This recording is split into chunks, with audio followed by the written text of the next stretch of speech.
ವೀಕ್ಷಕರೆಲ್ಲರಿಗೂ ದೈನಿಕ ರಾಶಿ ಫಲ ವಿಶೇಷ ಕಾರ್ಯಕ್ರಮಕ್ಕೆ ಸ್ವಾಗತ. ಇವತ್ತಿನ ಈ ವಿಡಿಯೋದಲ್ಲಿ ನಾವು ವರ್ಷ 2024ರ ಫೆಬ್ರವರಿ ತಿಂಗಳಿನ 18ನೇ ತಾರೀಕಿನ ದಿನ ಮೇಷರಾಶಿಯ ಫಲಗಳನ್ನು ತಿಳಿದುಕೊಳ್ಳಲಿದ್ದು, ಈ ದಿನ ಮೇಷರಾಶಿಯ ಜಾತಕದವರ ಪಾಲಿಗೆ ಹೇಗೆ ಸಾಬೀತಾಗಲಿವೆ, ಈ ದಿನ ಗ್ರಹ ನಕ್ಷತ್ರಗಳ ಸ್ಥಿತಿಗತಿಗಳೇನು ಮತ್ತು ಇಲ್ಲಿ ಉಂಟಾಗಲಿರುವ ಯೋಗಗಳ್ಯಾವುವು, ಈ ಯೋಗಗಳ ಪ್ರಭಾವ ನಿಮ್ಮ ಮೇಲೆ ಹೇಗೆ ಕಾಣಿಸಿಕೊಳ್ಳಲಿದೆ, ಜೊತೆಗೆ ಈ ದಿನಗಳಂದು ನೀವು ಹೊಂದಿರಬೇಕಾದ ಎಚ್ಚರಿಕೆ ಏನು ಅನ್ನೋದೆಲ್ಲವನ್ನ ವಿಸ್ತಾರ ರೂಪದಲ್ಲಿ ಇಲ್ಲಿ ತಿಳಿದುಕೊಳ್ಳೋಣ. ಮಾಹಿತಿ ತಿಳಿದುಕೊಳ್ಳುವುದಕ್ಕೂ ಮುನ್ನ ನಮ್ಮ ವಿನಂತಿ ಎಂದರೆ, ನೀವಿನ್ನೂ ನಮ್ಮ ಚಾನೆಲ್ ಸಬ್ಸ್ಕ್ರೈಬ್ ಮಾಡಿಲ್ಲವೆಂದರೆ ದಯವಿಟ್ಟು ಈಗಲೇ ನಮ್ಮ ಚಾನೆಲ್ ಅನ್ನ ಸಬ್ಸ್ಕ್ರೈಬ್ ಮಾಡಿ. ಹಾಗೆ ನಿರಂತರ ವಿಡಿಯೋ ಅಪ್ಡೇಟ್ಸ್ಗಳಿಗಾಗಿ ಪಕ್ಕದ ಬೆಲ್ ಐಕಾನ್ ಕ್ಲಿಕ್ ಮಾಡಿ. ವೀಕ್ಷಕರೇ, ದೈನಿಕ ರಾಶಿ ಫಲಗಳನ್ನು ತಿಳಿದುಕೊಳ್ಳುವುದಕ್ಕೂ ಮುನ್ನ ಈ ದಿನ ಗ್ರಹ ನಕ್ಷತ್ರ ತಿಥಿಗಳ ಮಾಹಿತಿ ಮತ್ತು ಯೋಗಗಳ ಕುರಿತು ನೋಡೋಣ. ಈ ದಿನವು ಭಾನುವಾರದ ದಿನವಾಗಿರಲಿದ್ದು, ಮಾಘ ಮಾಸದ ಶುಕ್ಲ ಪಕ್ಷದ ನವಮಿಯ ತಿಥಿ ಇರಲಿದೆ. ನವಮಿ ತಿಥಿಯು ಈ ದಿನ ಬೆಳಿಗ್ಗೆಯ 8:15 ಇರಲಿದ್ದು, ನಂತರದಲ್ಲಿ ದಶಮಿ ತಿಥಿ ಪ್ರಾರಂಭವಾಗಲಿದೆ. ಜೊತೆಗೆ ಈ ದಿನ ಬೆಳಿಗ್ಗೆಯ 9:23 ರೋಹಿಣಿ ನಕ್ಷತ್ರದ ಗೋಚರವಿರಲಿದ್ದು, ನಂತರದಲ್ಲಿ ಮಾರ್ಗಶಿರ ನಕ್ಷತ್ರದ ಗೋಚರ ಪ್ರಾರಂಭವಾಗಲಿದೆ.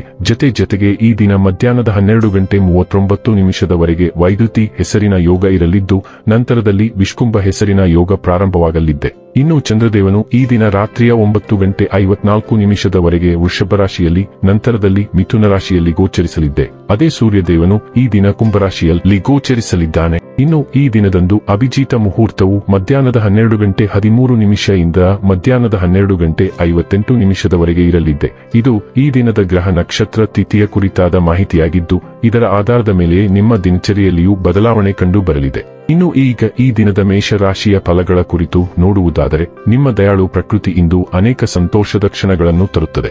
ಆರ್ಥಿಕ ಜೀವನದ ಸ್ಥಿತಿ ಇಂದು ಉತ್ತಮವಾಗಿದೆ ಎಂದು ಹೇಳಲಾಗುವುದಿಲ್ಲ. ಇಂದು ನಿಮ್ಮನ್ನು ಉಳಿಸಲು ನಿಮಗೆ ಕಷ್ಟವಾಗಬಹುದು. ಸಂಗಾತಿಯು ಸಂತೋಷ ನೀಡಲು ಪ್ರಯತ್ನ ಮಾಡಿದಾಗಿನ ಪೂರ್ಣ ಸಂತೋಷದ ಒಂದು ದಿನ.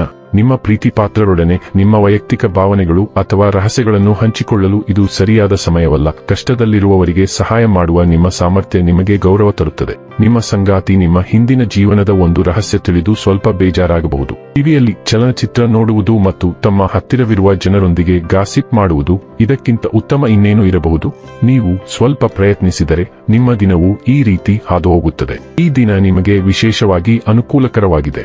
ನೀವು ಹೊಸದನ್ನು ಪ್ರಾರಂಭಿಸಬಹುದು, ನಿಮ್ಮ ಸಾಕಷ್ಟು ಸಮಯವನ್ನು ತೆಗೆದುಕೊಳ್ಳುವ ಯೋಜನೆಯನ್ನು ಪೂರ್ಣಗೊಳಿಸಬಹುದು, ಅಥವಾ ನೀವು ಮುಂದೂಡುತ್ತಿರುವ ಕೆಲಸವನ್ನು ತೆಗೆದುಕೊಳ್ಳಬಹುದು. ವಿನೋದ ಮತ್ತು ಆಟಗಳು ಸಂಜೆಯ ಕಾರ್ಡ್ನಲ್ಲಿವೆ. ಹಳೆಯ ಮತ್ತು ಹೊಸ ಸ್ನೇಹಿತರೊಂದಿಗೆ ಸಂಪರ್ಕ ಸಾಧಿಸಿ ಮತ್ತು ಆನಂದಿಸಿ. ಶಾಪಿಂಗ್ ಇಂದು ವಿಶೇಷವಾಗಿ ಮೋಜು ಮಾಡಬಹುದು. ಆರೋಗ್ಯ ಮತ್ತು ಸ್ವಾಸ್ಥ್ಯ ಬಗ್ಗೆ ತಿಳಿದುಕೊಳ್ಳೋಣ. ಕೆಲವು ದಿಟ್ಟ ಹೆಜ್ಜೆಗಳನ್ನು ಇಡಲು ಸಮಯ ಪಕ್ವವಾಗಿದೆ. ಇದು ಹಿಂಜರಿಯುವ ಸಮಯವಲ್ಲ, ಬದಲಾಗಿ ನಿರ್ಣಾಯಕ ಕ್ರಮವು ನಿರ್ಣಾಯಕವಾಗಿದೆ. ಅವಕಾಶಗಳಿಂದ ಹಿಂದೆ ಸರಿಯಬೇಡಿ. ಈ ಸಮಯದಲ್ಲಿ ನಂಬಿಕೆಯ ಅಧಿಕವು ನಿಮ್ಮ ಜೀವನವನ್ನು ನಾಟಕೀಯವಾಗಿ ಉತ್ತಮವಾಗಿ ಬದಲಾಯಿಸಬಹುದು. ಆದರೂ ಅದು ಈಗ ಹಾಗೆ ತೋರುತ್ತಿಲ್ಲ. ಹಳೆಯ ಸಂಬಂಧಗಳನ್ನು ಮರು ಮೌಲ್ಯಮಾಪನ ಮಾಡಲು ಮತ್ತು ಸತ್ತ ಮರವನ್ನು ಕತ್ತರಿಸಲು ಇದು ಸಮಯ. ಡೈಲಿ ಲವ್ ಮತ್ತು ರಿಲೇಶನ್ಶಿಪ್ ಬಗ್ಗೆ ತಿಳಿದುಕೊಳ್ಳೋಣ. ಈ ದಿನವು ನಿಮ್ಮ ಸಂಬಂಧದಲ್ಲಿ ಒಂದು ಮಹತ್ವದ ತಿರುವು ಎಂದು ಸಾಬೀತುಪಡಿಸಬಹುದು. ನೀವು ಇದ್ದಕ್ಕಿದ್ದಂತೆ ನಿಮ್ಮ ಹತ್ತಿರವಿರುವ ವ್ಯಕ್ತಿಯನ್ನು ಹೊಸ ಬೆಳಕಿನಲ್ಲಿ ನೋಡಲು ಪ್ರಾರಂಭಿಸಬಹುದು ಮತ್ತು ಇದು ಈ ಸಂಬಂಧದ ದಿಕ್ಕಿನ ಬಗ್ಗೆ ಸರಿಯಾದ ನಿರ್ಧಾರವನ್ನು ತೆಗೆದುಕೊಳ್ಳಲು ನಿಮಗೆ ಅನುವು ಮಾಡಿಕೊಡುತ್ತದೆ. ನೀವು ಈಗ ಡೆಡ್ವುಡ್ ಅನ್ನು ಕತ್ತರಿಸಲು ಸಾಧ್ಯವಾಗುತ್ತದೆ ಮತ್ತು ಆ ಸಂಬಂಧಗಳ ಮೇಲೆ ಕೇಂದ್ರೀಕರಿಸಬಹುದು. ಅದು ನಿಮ್ಮನ್ನು ನಿಜವಾಗಿಯೂ ಬಲಪಡಿಸುತ್ತದೆ. ವೃತ್ತಿ ಮತ್ತು ಹಣ ಬಗ್ಗೆ ತಿಳಿದುಕೊಳ್ಳೋಣ. ನಿಮ್ಮ ಕೆಲಸವು ನಿಮಗೆ ಉತ್ತಮವಾಗಿ ಚಿಕಿತ್ಸೆ ನೀಡುತ್ತಿದೆ ಮತ್ತು ನೀವು ಯೋಜನೆಯೊಂದಿಗೆ ನಿಮ್ಮ ಕೈಗಳನ್ನು ತುಂಬಿದ್ದೀರಿ. ಇಂದಿಗೂ ಹೊಸ ಅವಕಾಶವು ನಿಮ್ಮ ವೃತ್ತಿ ಜೀವನಕ್ಕೆ ಉತ್ತಮವಾಗಿರುತ್ತದೆ. ಇದು ನಿಮ್ಮ ಕೆಲಸದ ಪ್ರದೇಶವನ್ನು ಹೆಚ್ಚಿನ ಜವಾಬ್ದಾರಿಗಳೊಂದಿಗೆ ಹೆಚ್ಚಿಸುತ್ತದೆ. ನೀವು ಶಿಫ್ಟ್ ಮಾಡಲು ಬಯಸಬಹುದು.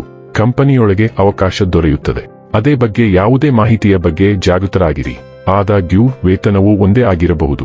ಇನ್ನು ಕೊನೆಯದಾಗಿ ಈ ದಿನ ಮಾಡಿಕೊಳ್ಳಬೇಕಾದ ಉಪಾಯಗಳ ಕುರಿತು ನೋಡುವುದಾದರೆ, ಎಣ್ಣೆ ಮತ್ತು ಮದ್ಯವನ್ನು ಅರಳಿ ಮರದ ಕೆಳಗೆ ಅರ್ಪಿಸುವುದರಿಂದ ಆರ್ಥಿಕ ಸ್ಥಿತಿ ಸುಧಾರಿಸುತ್ತದೆ. ವೀಕ್ಷಕರೇ, ಇದಾಗಿತ್ತು ಮೇಷರಾಶಿಯ ಜಾತಕದವರ ದೈನಿಕ ರಾಶಿ ಫಲದ ಮಾಹಿತಿ ಇಷ್ಟವಾದರೆ ವಿಡಿಯೋವನ್ನು ಲೈಕ್ ಮತ್ತು ಶೇರ್ ಮಾಡಿ. ಹಾಗೆ ಚಾನೆಲ್ ಸಬ್ಸ್ಕ್ರೈಬ್ ಮಾಡುವುದರ ಜೊತೆಗೆ ನಿರಂತರ ವಿಡಿಯೋ ಅಪ್ಡೇಟ್ಸ್ಗಳಿಗಾಗಿ ಪಕ್ಕದ ಬೆಲ್ ಐಕಾನ್ ಕ್ಲಿಕ್ ಮಾಡಿ.